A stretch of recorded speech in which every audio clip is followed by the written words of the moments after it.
បាទគ្រប់ជ្រាបសួរបងប្អូនទាំងអស់គ្នាបាទអានេះប៉ុណ្ណឹងខ្ញុំបាទមានជាទូកអង្គ2អង្គទៀតប្រហែលបាទឬក៏ហៅថា2ដុំប៉ុណ្ណឹងបាទហើយគាត់ជាប្រភេទទូកអង្គគុជកណ្ដៀប៉ុណ្ណឹងបាទគុជកណ្ដៀគឺខាងការពារផងខាងជ័យសង្គ្រាមខាងស្នេហ៍លក់ដូរស្នេហ៍មហានិយមលក់ដូរខាងពូនទ្រព្យពូនសម្បត្តិដោយបំណុកកណ្ដៀ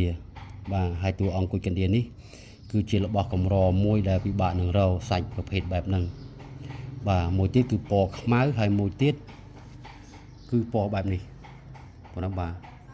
គឺពណ៌លោកបែបហ្នឹងល្អួតតែជាកមូនតិចទៅជាអរែងពណ៌លឿងតិចពណ៌ខ្មៅបន្តិចពណ៌កខ្វែបន្តិចគឺកម្រណាស់បាទសាច់ប្រភេទហ្នឹងហើយសាច់គាត់បើនិយាយរួមទៅគាត់ស្វិតគាត់ល្អួតឡើង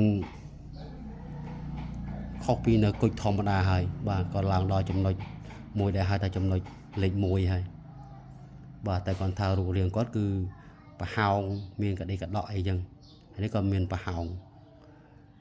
នេះប្រហោងខាងនេះខ្លងនេះចេញពីខាងនេះមកខាងនេះទៅយើងមើលថតវីដេអូយើងមើលមិនឃើញទេព្រោះប្រហោងនេះ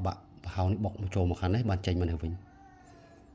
តែសាច់លោកពិសេសណាស់បងប្អូនបាទសាច់នេះសាច់កម្រមានសាច់បែបហ្នឹងសាច់កមួនសាច់ស្វិតសាច់ល្អួតមក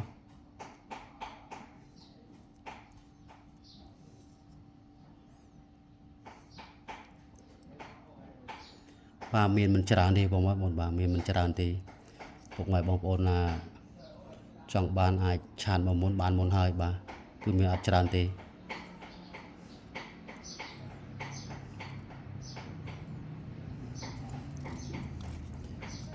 គឺពិបាករករណាប្រហែលមនុស្សបាទតម្រុំតែបានម្ដងតែតម្រុំបាននេះគឺខ្ញុំរករាប់ឆ្នាំហើយបានមកប៉ុណ្ណឹងបាទសាច់កម្របែបនេះហើយគាត់នេះនៅយើងចេះឡើយទេតែខ្ញុំអត់បានសម្អាតបានសម្អាតឲ្យស្អាតទេគាត់នៅសាច់នៅជាប់ដីខ្លះអីខ្លះហើយចងាងអញ្ចឹងតាមផ្លូវតាមរុនកណ្ដៀតែរឹងណាបងប្អូនបាទងាយទេបាទតែជាថ្មតែជាស្វិតល្អួតដូចកមូនអញ្ចឹងបាទនឹងបានជាហៅថាប្រភេទគុជមិនមែនដីយកទៅដាក់ក្នុងទឹកមកយកពីយប់ឬក៏មួយអាទិត្យអីអាលាយទេក៏នេះអត់ទេត្រាំ2-3ឆ្នាំក៏មិនទៅណាដែរ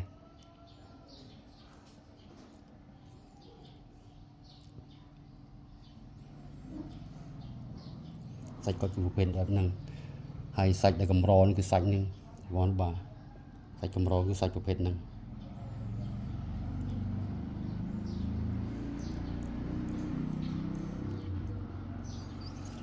បាទហ្នឹងហើយអរគុណច្រើនបងប្អូនបាទវីដេអូនេះមានប៉ុណ្ណឹងទេបាទសូមអរគុណច្រើនក៏សូមគោរពលាបាទសូមអរគុណ